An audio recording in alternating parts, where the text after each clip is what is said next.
make that lane switch. That's just how I feel. Nah, $8 might turn to $1 million, then we all rich. That's just how I feel. Be the last one out to get the dough. No way, love one of you bucket-headed hoes. No way, hit the streets and we break the code. No way, hit the brakes when they on patrol. No way, be the last one out to get the dough. No way, love one of you bucket-headed hoes. No way, hit the streets and we break the code. No way, hit the brakes when they on patrol. No way. Imagine rock up. So this is such great news, I just want to cry. Angela also Brooks, get to know her name. Get to know this powerful, awesome woman's name.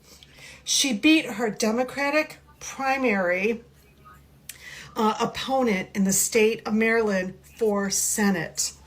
And you got to know something about what led up to her win.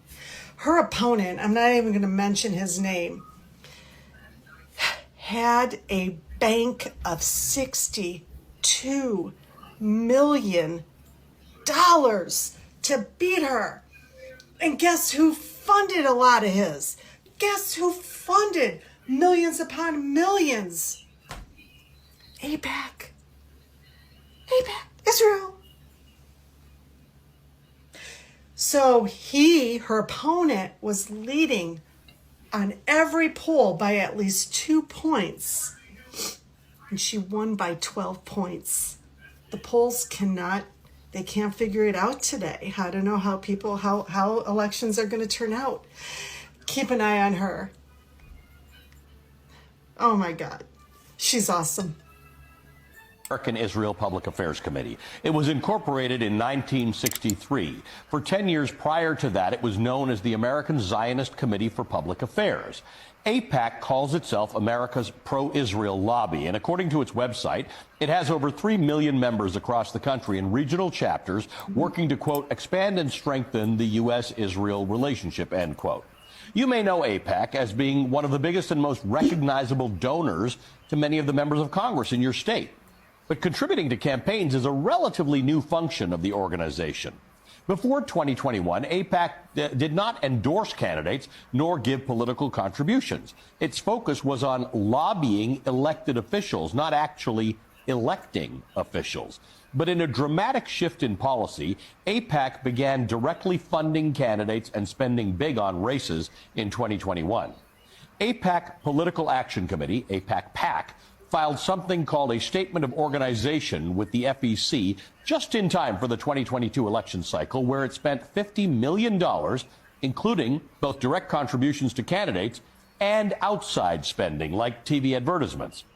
According to AIPAC, it donated money to 365 candidates from both parties, including every single member of both Democratic and Republican leadership in Congress.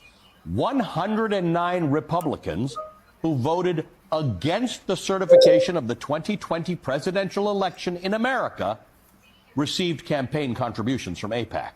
All in all, AIPAC gave money to 342 members of the 118th Congress. The 2022 elections were the most expensive midterms in American history, with a total cost of $8.9 billion spent.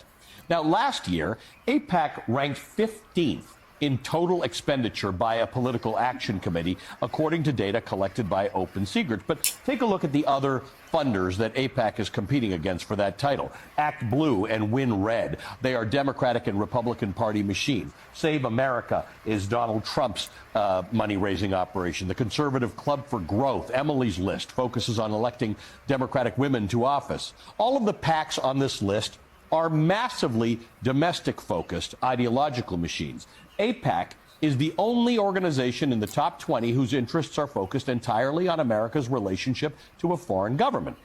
Now, let's take a look at who benefits from AIPAC's largesse. Here are the top 20 recipients in Congress, the House and the Senate, of AIPAC money in the 2022 midterm cycle, according to Open Secrets. They're members of both parties. They come from every corner of the country with varying levels of experience in Congress. The Democrat Glenn Ivey of Maryland tops the list. He beat out fellow Democrat Donna Edwards in Maryland's House primary after AIPAC poured millions into pro-Ivey advertisements and mailers. Edwards was running for a second stint in Congress after serving during the Obama administration, where she voted present, not even a no, on a number of pro-Israel resolutions. So the money poured in against her. Not even an endorsement from Nancy Pelosi could save her. Michigan Democrat Haley Stevens unseated Democratic Representative Andy Levin. Here's what Levin had to say about that. I'm really Jewish, but AIPAC can't stand the idea that I am the clearest, strongest Jewish voice in Congress, standing for a simple proposition that there's no way to have a secure democratic homeland for the Jewish people unless we achieve the political and human rights of the Palestinian people. AIPAC spent $4 million against Levin. He lost by 20 points. When Michigan Congresswoman Rashida Tlaib, the only Palestinian American in Congress, was censured by the House in early November over what some lawmakers called her rhetoric around the Israeli-Hamas war, 22 Democrats joined Republicans in that censure vote. 18 of those Democrats received campaign funds from AIPAC in 2022, totaling more than $1.1 million. By the way, for these 6 of them, AIPAC was their top contributor. A growing list of progressive lawmakers who are vocal in their criticism of the government of Israel and its policies and their support for Palestinian self-determination have inspired AIPAC to spend even more. As progressive lawmakers began calling for an immediate ceasefire in Gaza, Slate reported that insiders expect AIPAC's 2024 spending to hit $100 million. In fact, United Democracy Project, which is a pro-Israel super PAC affiliated with AIPAC, is already spending money on attack ads against Democratic Representatives Jamal Bowman of New York and Summer Lee of Pennsylvania. Lee has already got a primary challenger, as do Cori Bush and Ilhan Omar. Pro-Israel donors have already signaled that they are eager to primary Rashida Tlaib and Alexandria Ocasio-Cortez. Congresswoman Lee already overcame AIPAC's financial influence against her once. She tweeted criticisms of Israel's treatment of Palestinians in 2021, but as a candidate, she affirmed Israel's right to exist. But that's not good enough. AIPAC spent nearly $3 million in the primary alone to defeat Lee, and they almost did. She beat Stephen Irwin, who is third on the list of money given to candidates by AIPAC in 2022, by less than 1,000 votes. And if Congresswoman Lee wants to keep her seat in 2024, she's going to have to do it all over again. She joins me in studio after this break.